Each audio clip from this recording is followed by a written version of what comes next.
There are some silences in Hollywood that feel heavier than confessions. The kind that linger for years, long after the red carpets have been rolled away and the cameras have stopped flashing. For more than a decade, Katie Holmes carried one of those silences with her. She smiled in interviews, spoke carefully, raised her daughter quietly, and never once said the words the world expected her to say. No accusations, no exposé, no dramatic tell-all, just distance, just restraint, just time. And yet now, all these years later, that silence feels louder than anything she could have said back then. At 45, Katie Holmes is no longer the young actress swept into the most powerful romance of her life. She is no longer the wide-eyed woman standing beside one of the most influential men in Hollywood, nodding politely while the world speculated about what was really happening behind closed doors. Today, when she speaks about independence, about listening to herself, about protecting her child, and choosing peace over chaos, it feels different, measured, intentional, almost surgical, because the truth is, Katie Holmes did not escape her past in a single dramatic moment. She survived it slowly, quietly, and deliberately. To understand why her voice matters now, you have to go back to the moment when her life stopped being her own, when love turned into something faster, louder, and more consuming than anyone could process in real time. When the world watched a fairy tale unfold at impossible speed and called it romance, while ignoring the pressure beneath the surface. From the outside, it looked like destiny, a young actress and a global superstar colliding in a whirlwind of passion, fame, and promises. Inside, it was a different story, one built on imbalance, control, and a system far bigger than either of them. Hollywood had seen powerful men before. It had seen intense relationships.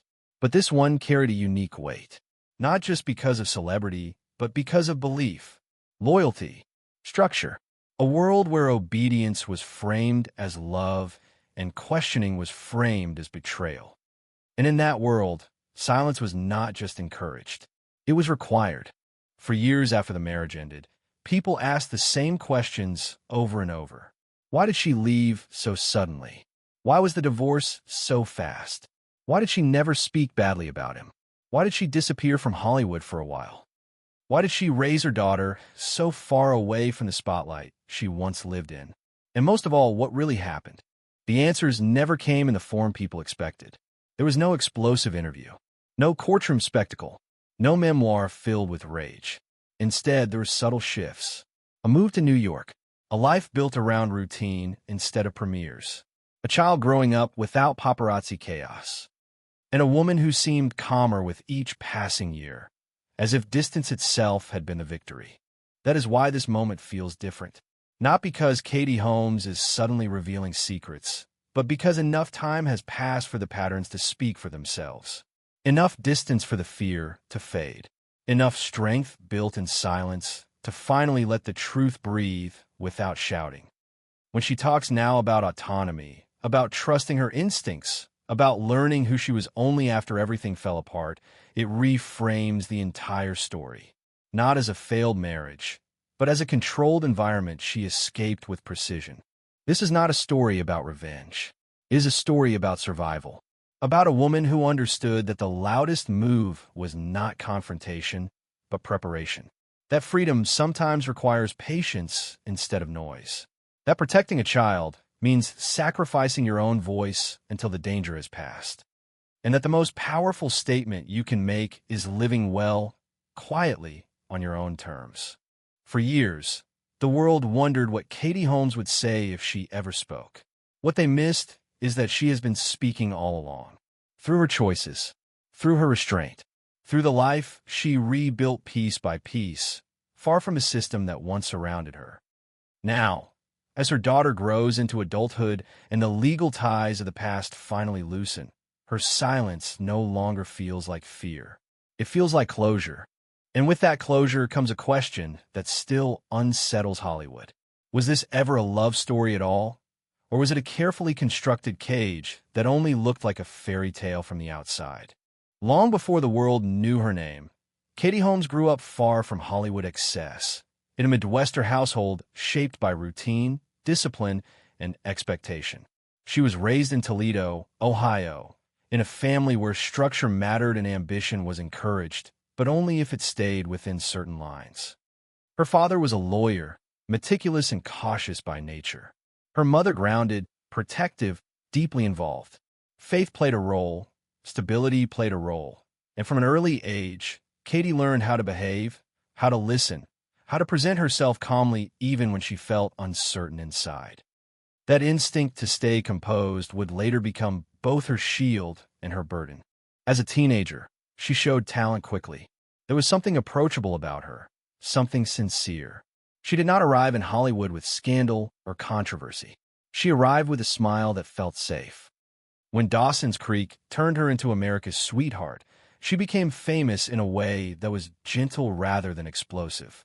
Viewers watched her grow up on screen, stumble through love, heartbreak, and self-discovery. Off-screen, she was still learning who she was, still figuring out how to carry the weight of sudden fame without losing herself in it. Success came early, but power did not. While her face was everywhere, her control over her career was limited. Scripts were offered, decisions were made around her, and she learned to be grateful, polite, agreeable. Hollywood rewarded her for being easy to work with, for not causing trouble, for not demanding too much. She fit perfectly into the industry's expectations of a young woman who was talented but compliant, and that reputation followed her. Then there was him, a man whose career had already reached heights most actors never touch. A man who did not just work in Hollywood, but shaped it. Where Katie's fame felt fragile, his felt permanent. Where her career still depended on approval, his commanded it. Their worlds were not just different in scale, they were different in gravity. One orbited, the other pulled everything toward itself. When Katie spoke years earlier about admiring him, it sounded innocent, almost naive. A young actress admitting a crush on a superstar. The kind of comment people make without imagining it could ever matter. But in Hollywood, words have weight, especially when they reach the right ears. What followed happened quickly, too quickly for reflection. Her previous engagement ended abruptly. Her life schedule shifted overnight. Phone calls were taken in private. Plans changed without explanation. People around her noticed, but no one asked too many questions. Things moved fast because hesitation was never part of the design. As their relationship became public, the imbalance was impossible to ignore. He spoke, she stood beside him. He decided, she adapted. He had an entire belief system, an inner circle, a structure that had existed long before she arrived. She entered not just a relationship, but an ecosystem. One with rules she did not write and boundaries she could not see clearly at first. The speed of it all left little room for doubt. Engagement, pregnancy, marriage followed in rapid succession, each step reinforcing commitment before the previous one had time to settle. Motherhood changed everything. When her daughter was born, Katie's priorities shifted in ways no contract or belief system could override. The world narrowed. Noise faded. Instinct sharpened. She was no longer just responsible for herself. She was responsible for protecting someone who could not choose the world she was born into. And with that responsibility came awareness. Small things began to feel larger. Comments that once seemed harmless took on new meaning. Rules felt heavier. Silence felt enforced rather than chosen. Outwardly, she played her role flawlessly. She smiled on red carpets, praised her marriage, defended her husband publicly. She said all the right things. But behind that composure, something was forming quietly. Not rebellion. Preparation. Katie did not react emotionally. She observed. She listened. She waited. She came from a family where legal language mattered, where planning mattered, where emotional restraint was not weakness, but strategy. As time passed, she began to understand the shape of the life she was living and the cost of staying inside it. She understood that confrontation would not free her, that noise would only make things worse, that the only way out was through patience, precision, and timing. This was not a woman acting on impulse. This was someone calculating risk while appearing calm. Her upbringing had taught her that storms pass if you stay still long enough. Hollywood had taught her that silence could be safer than truth. Motherhood taught her that safety was non-negotiable. All of those lessons converged in one decision that would later shock the world, not because it was reckless, but because it was flawless in its execution. By the time the public sensed trouble, the outcome was already determined. What looked sudden from the outside had been forming quietly for years. The woman people assumed was passive had been watching closely the entire time. The girl who once admired from afar had grown into someone who understood power, not in theory, but in practice. And as the fairy tale began to crack under its own weight, one thing became clear. This was never going to end in chaos. It was going to end in silence, signed papers, and a door that closed without warning. Not because she was weak, but because she had learned exactly when to leave. What finally broke the illusion was not a single explosive moment, but a slow accumulation of unease that no smile could erase. From the outside, life looked pristine. Private jets, carefully staged public appearances, a marriage framed as spiritual, enlightened, unshakable. But inside that perfection, the atmosphere had begun to change. After the birth of her daughter, the world Katie Holmes lived in felt smaller, tighter, more monitored than before. Motherhood sharpened her senses. It made her notice what she had once ignored: the tone of conversations, the presence of people who never seemed to leave, the feeling that decisions were no longer discussions, but conclusions delivered gently and without room for debate. There were moments that unsettled her in ways she could not immediately articulate. A medical choice explained as faith, a routine described as spiritual necessity, a comment framed as guidance that felt more like instruction. None of it was dramatic on its own. That was the danger. Everything existed in the gray area where discomfort could be dismissed as imagination, where doubt could be labeled disloyalty, where asking questions felt like crossing an invisible line. Publicly, she continued to perform stability. Interviews were polished. Statements were affectionate. She defended her husband with unwavering loyalty, even as whispers grew louder outside their circle. The media speculated endlessly, but Katie said nothing that could be used against her. She understood that every word mattered, that once spoken, it could not be taken back. Silence became her safest language. Behind that silence, the pressure intensified. The life she was living was no longer just about marriage. It was about belonging to a system that did not tolerate partial commitment. Belief was expected to be total, loyalty unquestioned. And when she stepped back emotionally, even slightly, the environment around her seemed to close in. The support she once felt began to feel conditional. Approval felt earned rather than given. Privacy felt theoretical. Then there were the moments that crossed from strange to alarming. Decisions made without her consent. Information withheld. Conversations she was not invited into that directly affected her life. She noticed how easily access could be controlled, how quickly boundaries could be redrawn. And most importantly, she noticed how vulnerable her daughter was within all of it. A child born into a world she had not chosen, surrounded by beliefs she could not understand, shaped by rules she could not question. That realization changed everything. Fear replaced confusion. Not fear of scandal or reputation, but fear of permanence. Fear that staying meant surrendering not just her own autonomy, but her child's future. And fear has a way of clarifying priorities with brutal efficiency. The marriage itself had begun to feel hollow. Emotional distance grew, masked by public unity. Intimacy faded, replaced by formality. Their lives operated in parallel rather than together. He remained immersed in his world, his beliefs, his routines. She existed beside it, no longer inside it. When tension surfaced, it was managed quietly, redirected, never acknowledged openly. Conflict was not resolved. It was absorbed. As time passed, Katie understood that leaving would require more than courage. It would require strategy. She could not simply walk away.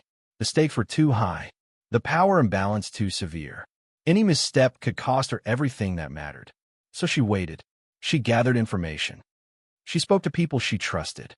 She returned mentally to the lessons of her upbringing, where preparation mattered more than emotion and timing was everything. She began to imagine an exit not as an escape, but as a legal process. Cold, precise, unemotional, one that left no room for retaliation. Every detail had to be considered: where she would live, how custody would work, what protections were necessary, what silence would need to be maintained even after she was gone. This was not planning born of bitterness. It was planning born of survival. Meanwhile, outward appearances remained flawless. Red carpets continued. Smiles remained intact. The world had no idea that the decision had already been made, that the ending was no longer a possibility, but an inevitability. When she looked at her husband, she no longer saw a partner. She saw a structure she needed to exit without triggering collapse. The final months were a study in restraint. No public fights, no visible cracks, only distance, only emotional withdrawal, only a woman counting days, waiting for the moment when preparation met opportunity. She understood that the safest exit would be the one no one saw coming. And then it happened. One day, without warning, she filed for divorce. The announcement landed like a shockwave through Hollywood. Not because celebrity marriages did not fail, but because this one ended with unprecedented speed and silence. There were no leaks, no messy allegations, no prolonged legal battle. Within days, it was over. Papers signed, terms agreed, custody settled. The precision stunned everyone watching. People asked how it was possible, how a marriage so powerful could dissolve so cleanly. The answer lay in everything no one had seen: the years of observation, the quiet preparation, the refusal to act until every variable had been accounted for. Katie Holmes did not flee. She executed a plan. In the aftermath, she said almost nothing. She did not explain herself. She did not accuse. She did not justify. She simply left. She took her daughter. She relocated. She vanished from the ecosystem that had once surrounded her. And in that absence, the truth began to surface without her ever needing to speak it aloud. The speed of the divorce revealed more than any interview ever could. It exposed how carefully the exit had been constructed, how determined she had been to protect what mattered most, and how dangerous it must have felt to stay if leaving required that level of precision. This was not the end of a love story. It was the conclusion of a long internal battle that the world never saw. A battle fought in silence, patience, and restraint. And as the dust settled, one thing became impossible to ignore. Katie Holmes had not just left a marriage. She had reclaimed control over her life in the only way that system allowed. The aftermath did not arrive with chaos. It arrived with quiet. When the divorce was finalized, there were no public meltdowns, no bitter interviews, no visible fallout. That absence was unsettling in itself. Hollywood had expected noise. Instead, it received stillness. And in that stillness, the consequences began to unfold slowly, shaping every corner of Katie Holmes's life in ways that were not immediately visible. The first impact was isolation. Leaving did not mean freedom overnight. It meant stepping into a world where familiar structures vanished all at once. Friends connected through her former life fell away. Invitations stopped coming. The protective bubble of celebrity power that once surrounded her was gone. She was no longer shielded by someone else's influence. She was alone with a child to raise and a future to rebuild under the relentless gaze of a public that still wanted answers she would not give. Financially, the outcome appeared clean, almost clinical. Agreements were honored. Support was arranged. Security was ensured. But money could not replace stability. It could not erase the emotional cost of uprooting a life. Katie had to redefine what safety meant without the infrastructure she had lived inside for years. Every decision now rested on her shoulders alone. Where to live, how to work, how visible to be, how to protect her daughter from attention that had once been unavoidable. The move to New York was not just geographic. It was symbolic. Away from the machinery of Hollywood, she built a quieter existence, grounded in routine rather than spectacle. School drop-offs replaced premieres. Playdates replaced red carpets. She became deliberate about anonymity, blending into the city instead of standing out. For someone who had lived under constant scrutiny, invisibility became a form of healing. Emotionally, the consequences were heavier. The marriage had ended quickly, but its psychological residue lingered. Trust did not return easily. Confidence had to be rebuilt piece by piece. There was no public narrative she could lean on, no shared story she could tell to make sense of it all. She carried the weight privately, absorbing questions from strangers and assumptions from the media without correcting them. Silence remained her chosen armor. The industry responded cautiously.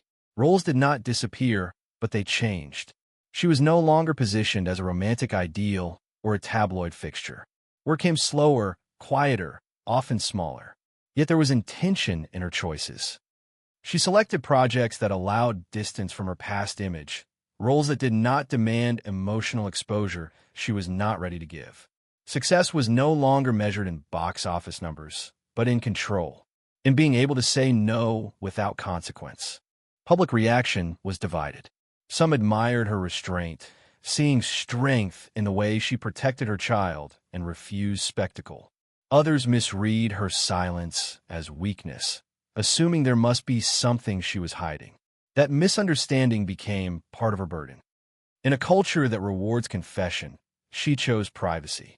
And privacy came with judgment. The most profound consequence unfolded over time, within the bond between mother and daughter. Katie became the sole constant in her child's world. She structured life around normalcy, education, and emotional security. She guarded her daughter's exposure fiercely, limiting public appearances and shielding her from narratives she could not control. That choice required sacrifice. It meant living smaller. It meant declining opportunities that threatened stability. It meant prioritizing a future over a present that once promised endless visibility. There were moments of loneliness that never made headlines. Evenings after long days when the noise of the city faded and the reality of single parenthood settled in.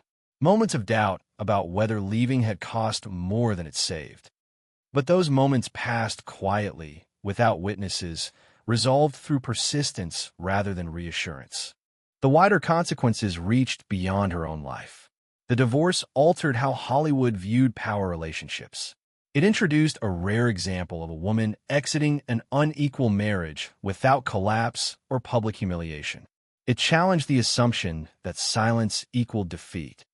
Over time, her story became less about what she escaped and more about how she endured. For years, she refused to frame herself as a victim. That choice confused people. They wanted pain articulated. They wanted blame assigned. Instead, she offered composure. She spoke about growth, about learning who she was, about listening to herself. Those statements seemed vague until viewed in context. They were not evasions. They were boundaries. As her daughter grew older, the consequences shifted again. The urgency that once dictated every move began to soften. Legal obligations expired. Public interest faded slightly. The chapter that had required constant vigilance slowly closed. And with that closure came something new. Perspective. Looking back, the cost of leaving was undeniable. Years of restraint, career detours, emotional distance from a past she could never fully explain, but staying would have cost more. That truth became clearer with time. The life she built afterward may not have been louder or brighter, but it was hers, fully hers. In the end, the aftermath was not defined by what was lost, but by what was preserved. A child raised outside a system she did not choose. A woman who reclaimed authorship of her own life. And a silence that, over time, transformed from protection into proof. Some stories never appear in court documents or official statements. They live in pauses, in decisions made quietly, in memories shared only with a few trusted people. After the divorce, Katie Holmes carried many of those stories alone.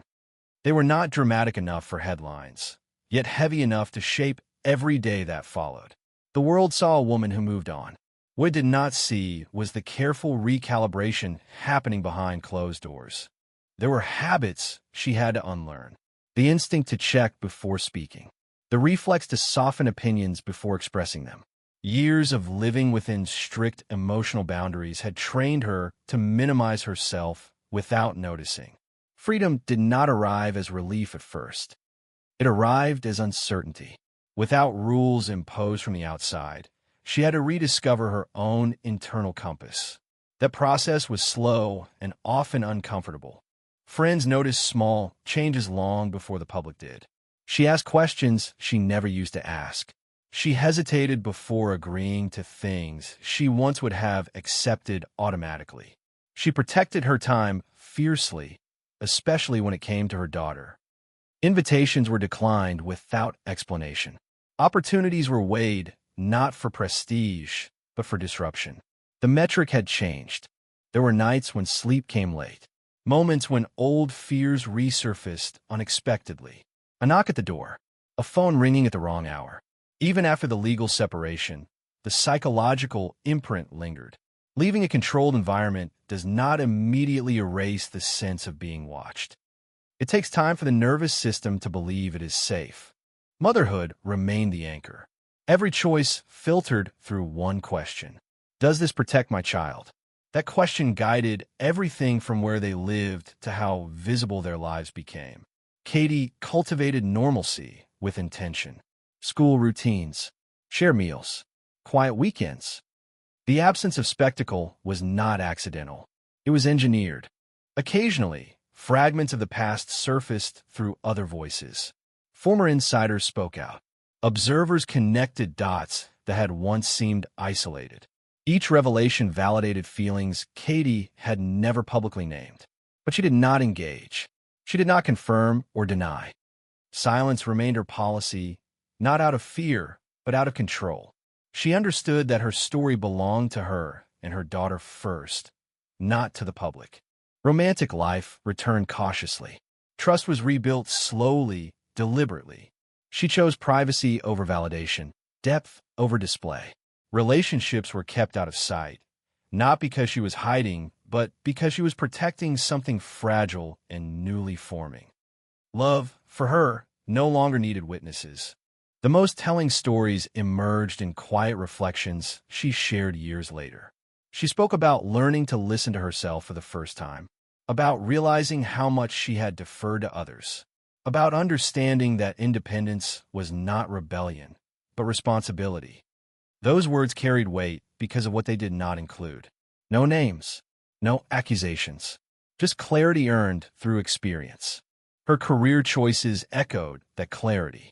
Roles became more introspective, less polished. She gravitated toward characters navigating internal conflict rather than external glamour. Acting became less about image and more about expression.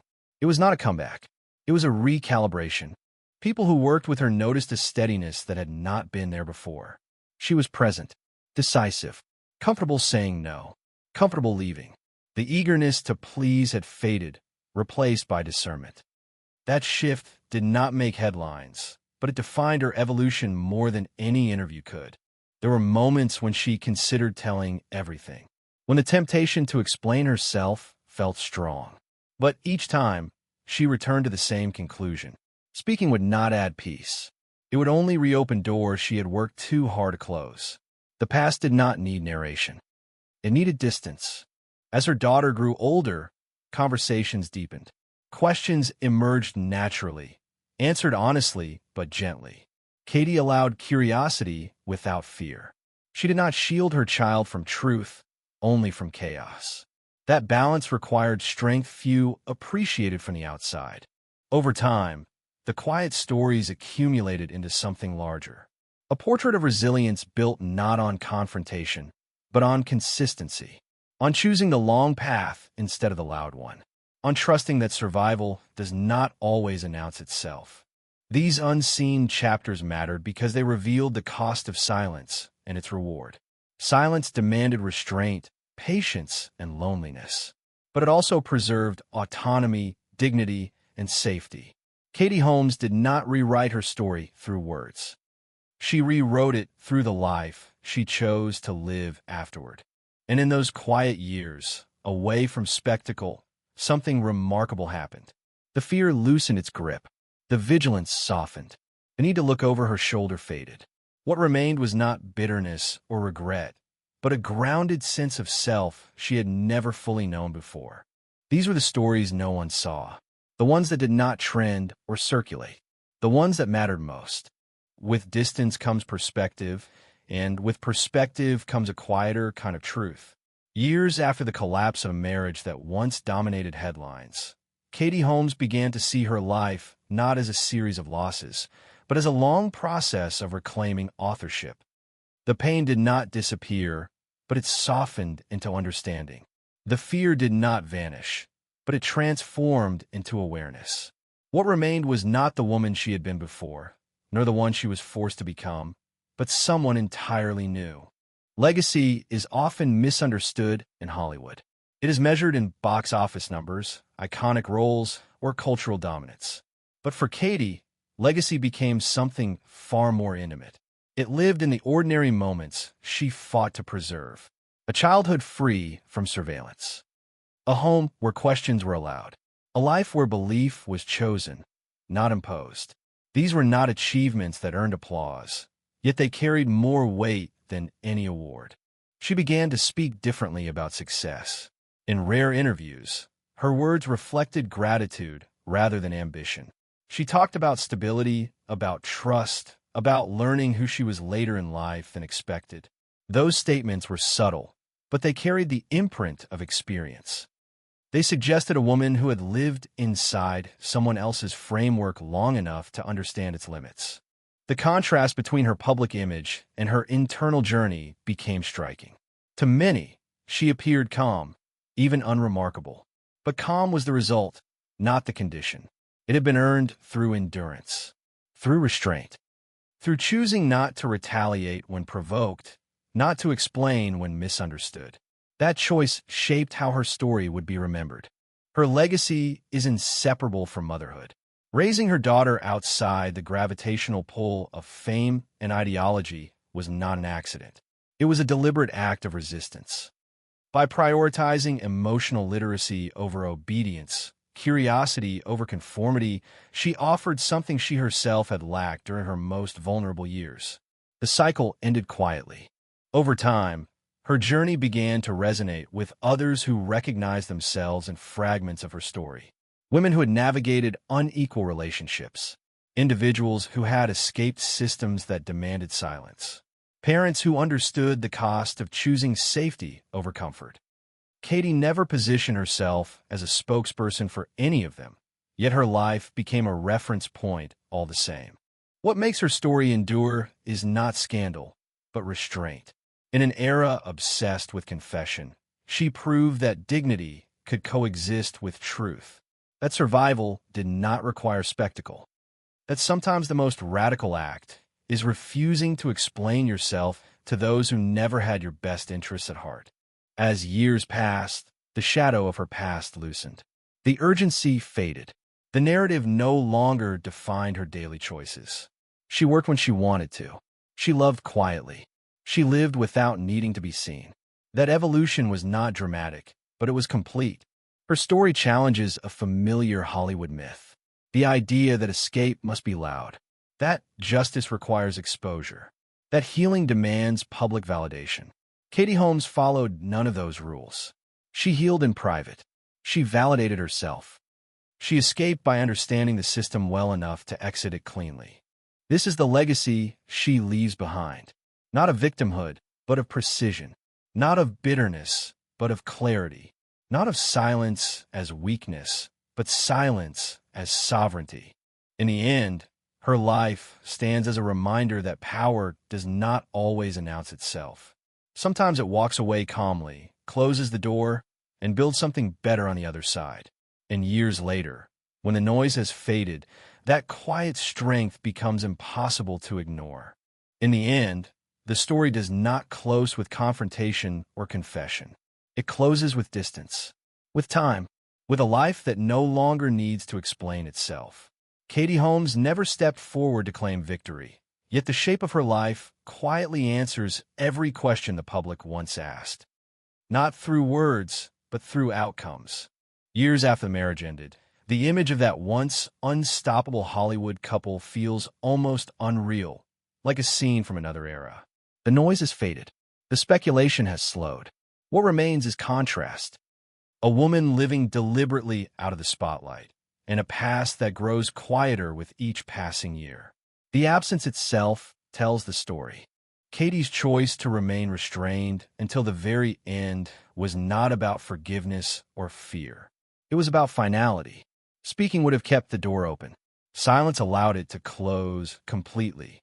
That decision protected not only her daughter, but herself. It ensured that the chapter could not be reopened, reinterpreted, or exploited once it was over. Her daughter is grown now, stepping into her own independence. The urgency that once dictated every move is gone. The vigilance that defined an entire decade has softened. And with that shift, something rare becomes possible. Reflection without danger. Memory without threat. Perspective without pain. Looking back, it becomes clear that the most extraordinary thing Katie Holmes did was refuse to turn her trauma into entertainment. In a culture that rewards exposure, she chose containment. In an industry that thrives on spectacle, she chose normalcy. That restraint came at a cost. Years of misunderstanding, assumptions of weakness, questions left unanswered. But the reward was something far greater. Ownership. The world may never hear a detailed account of what truly happened behind closed doors. There will be no dramatic revelations, no cinematic reckoning. And that may be the point. Some stories lose their power when they're spoken too loudly.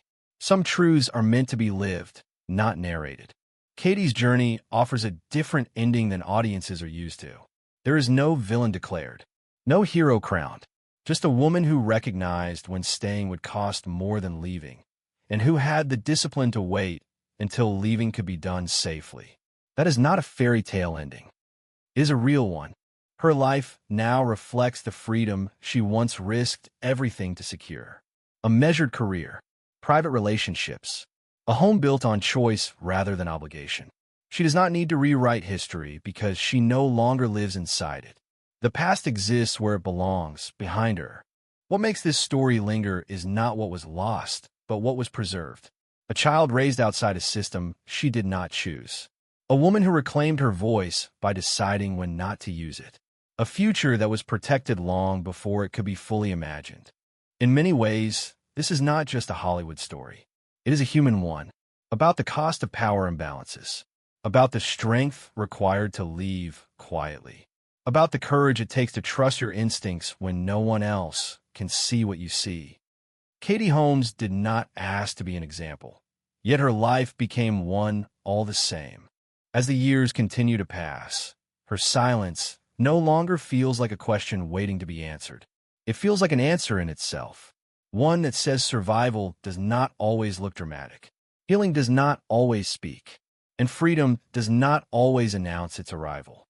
Sometimes freedom looks like a woman walking away, closing a door, and never turning back. And sometimes that is the most powerful ending of all.